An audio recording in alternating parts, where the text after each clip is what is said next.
Hey guys, today I'm going to share with you how to make this delicious sushi bake. I've made this sushi bake a few times over the holidays and it was a total hit. It's made with creamy imitation crab and shrimp and baked over sushi rice. It has all the flavors of a California roll, but in a super easy casserole form. So let's get started. We're going to begin by making our seasoning for our sushi rice. In a bowl, I have 3 tablespoons of rice vinegar, and to that, I'm going to add 1 tablespoon of sugar and half a teaspoon of salt. I'm going to go ahead and microwave it for about 30 seconds so that the sugar will dissolve easily in the vinegar. In a bowl, I have 1.5 cups of dry Calrose rice that I cooked in the rice cooker, and I'm going to go ahead and stir in the seasoning. Give everything a nice mix so that it's well combined. Here I have 8 ounces of cooked shrimp that I'm going to slice into thirds. You can buy them pre-cooked or you can buy them raw and just give it a quick saute in the pan, which is what I did.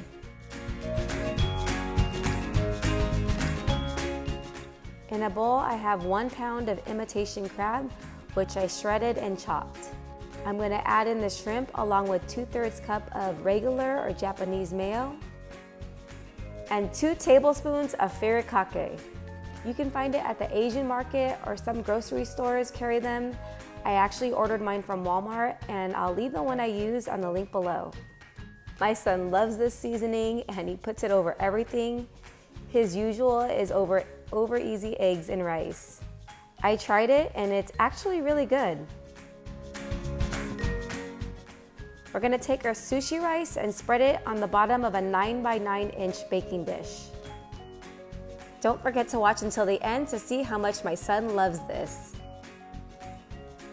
Once that's nice and spread out, I'm going to sprinkle over 3 more tablespoons of Furikake over the rice.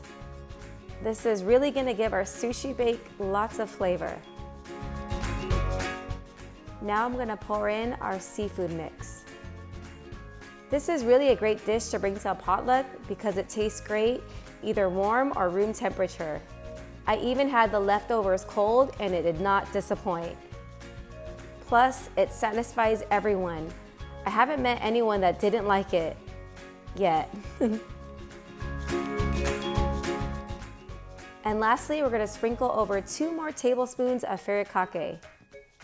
Yes, we are using a lot, but trust me, it's going to taste amazing.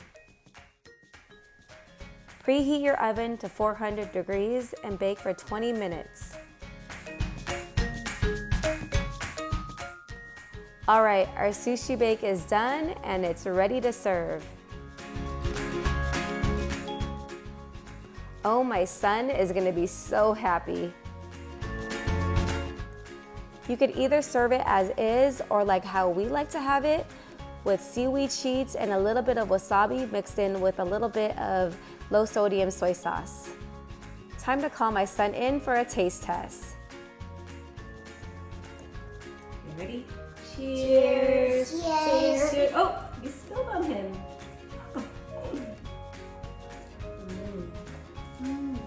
Yum! Yum. Feel free to check out all my other simple and delicious recipes. Please like, subscribe, and hit that bell notification. I make cooking videos weekly. Thanks for watching, and I'll see you on the next one.